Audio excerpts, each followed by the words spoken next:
কারণ আপনারা অন্যদেরকে দেখেছেন যে এরা আপনি কিন্তু বলে কিন্তু আসলে নিজের জন্য করে, জনগণের জন্য করে না, দেশের জন্য করে না। বিশ্বাস করেন আমরা সেই রাজনীতি বিশ্বাস করেছি যে রাজনীতির মধ্যে বাংলাদেশের জন্ম হয়েছিল, যে বঙ্গবন্ধু যে রাজনীতি করেছিলেন জীবনের ঝুঁকি নিয়ে এবং জীবন দিয়ে গেলেন, সেই রাজনীতির মধ্যে যে বড় বড় বাংলাদেশ প্রতিষ্ঠা করতে স্বাধীন বাংলাদেশ, এই স্বাধীন বাংলাদেশে আমরা আমাদের যে ঘোষিত লক্ষ্যগুলোকে অর্জন করতে চাই, সেই রাজনীতি আমাদের দরকার।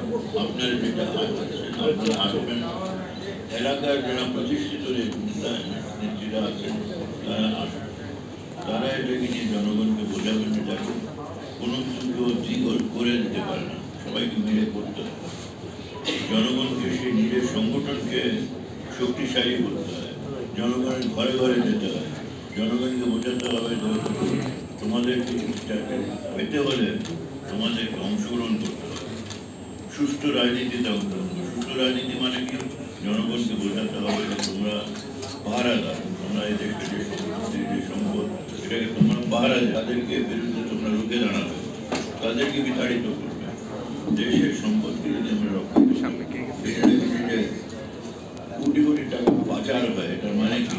দেশের সম্পদ পাচার, দেশকে মানে আমরা বিক্রি করে দিচ্ছি। এটাকে এত বন্ধ করার উপায় একটাই, জনগণকে সংঘবদ্ধ হতে হবে। জনগণের মধ্যে যদি কেউ বিক্রি হয়, সেই কিছু লোকের মধ্যে যে কিন্তু সেটা সম্ভব হয়।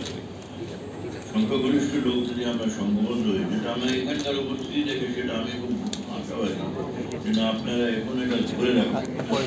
কেউ যদি বলে যে না আপনার ব্যর্থ, আমি মনে করি আপনাদের উপস্থিতি দেখে আমি মনে করি যে ব্যর্থ।